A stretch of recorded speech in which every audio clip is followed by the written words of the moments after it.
So we're in chapter 6. As I do now, I'd like you guys to do these problems right here. Pause the video and give it a try and then compare with me. So for the first three, not too bad. This right here, when we want to integrate this, you simply add 1 to this and then divide by it, which is why when you add 1 to this, it's 0.7. 1 over 0.7 x to the 0.7 and then plus c, because there are no exact values here, so it's a general integration that we just did, so you must have a plus c. You have to account for the fact that you might have a constant that if you took a derivative of that, it would go to 0. Well, over here we don't need a constant because we do have numbers here, so that's a definite integral. Add 1 to 2, divide by, so 1/3 x to the third, from 0 to 3. So plug in 3, you're going to get 9. Plug in 0, you're going to get 0. 9 minus 0 is 9. Sorry about that. And then for the third one, differentiate this chain rule. So the outside derivative is 2x, so that's why I have 2. And then x is cosine of x, then differentiate cosine, which is negative sign, so I have a sign here, I have a negative right there. Alrighty, so that's the first three, and now for the last two. Do the limit as x approaches 100 of cosine of x.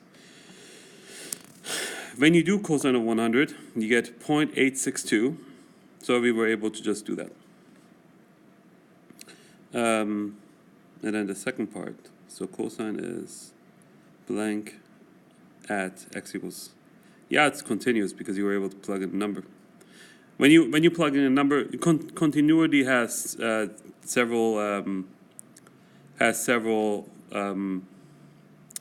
conditions. One, if the limit exists at a point, and if the function exists, and they equal each other, then it's continuous. And given that you were just able to just plug in 100 into cosine, the limit exists, and plus it equals what you get when you plug in, because that's actually how we found the limit. So it is continuous.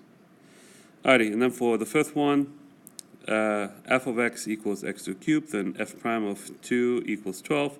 Thus, f is blank blank at x equals 2. We don't exactly have everything we need to say that it's continuous, like we did right here. But we can say that's differentiable because you were able to find the derivative at 2. So, and also because it's differentiable, you can also say that it's continuous because all differentiable functions are continuous. So for this one, we talk about natural logs.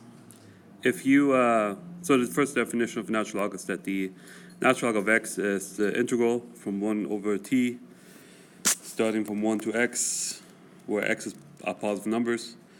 And another way to kind of write it is this way. X has to be positive, which is why we have the absolute value. You cannot have a negative inside natural logs.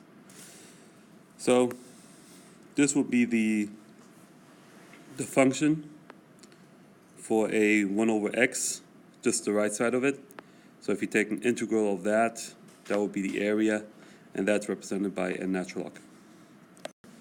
The reverse case is true as well.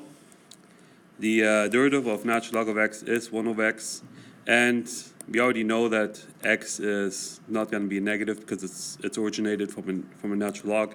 So we don't need absolute values around the 1 over x. And then we can have this one as well. So we have this property that I just talked about, and this property that we saw in the previous slide that you should have in your notes for sure. Example. Y equals natural log of 7x to the fifth. Find the derivative of y to respect of x. So you do 1 over and then do the chain rule. So 1 over 7x to the fifth times 35x to the fourth, which gives you this. Example 2, cosecant of natural log of x. Find the derivative of y with respect to x. So in that case, you would do chain rule as well. So this is the derivative of cosecant, and the derivative of natural log of x is 1 over x. So you multiply the two, you get this. And example 3, f of x equals x to the third natural log of x. Find the equation for f prime of x. That's a product rule, derivative of the first, so x cubed would be 3x squared, natural log of x, and then derivative of second, that's 1 over x times x cubed. And you end up with this bad boy right here, which doesn't simplify further. In this section, you're going to have to worry about knowing how to simplify natural logs. Alrighty, so example 4, integrate this one. Ooh, well, first you have to ask yourself if this can be simplified, which I assume they didn't. They straight up went with the u substitution. It's understandable. The derivative of a tangent is secant squared, so if you take the derivative of a tangent, which would give you a secant squared, you can kind of substitute this one. So let's take that route because it was outlined, but also it is better. So the problem here is we have a 5 next to the secant squared of 5x. And we only have a secant squared of 5x. So we have to fabricate a 5, but also cancel it out with a 1/5 in order to get all of the top plus the dx to equal du. So that actually happens. So we have du over u. You take the derivative integral, you get natural log of u with absolute value because you cannot have a negative inside of a natural log, and plus c.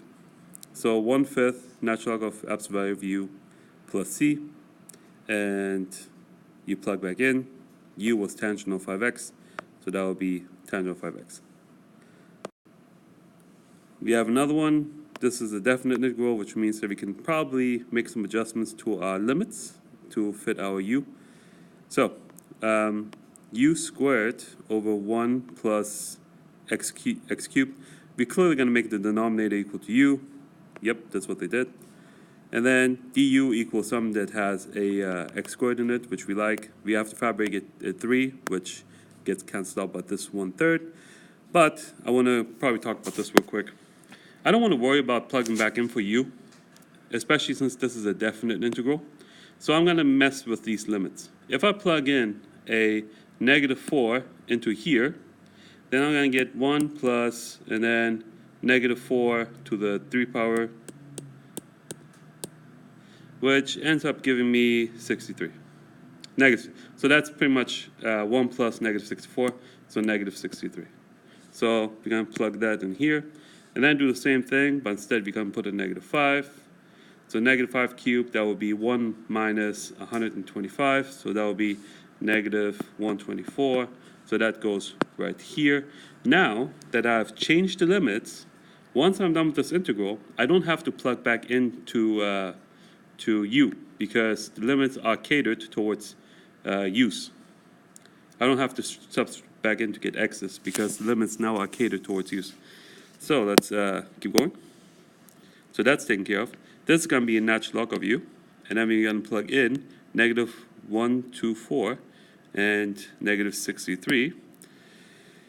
Negatives can be changed into a quotient, which they did right here, and that's our final answer. Fantastic. That is it for today's video. Talk to you guys tomorrow.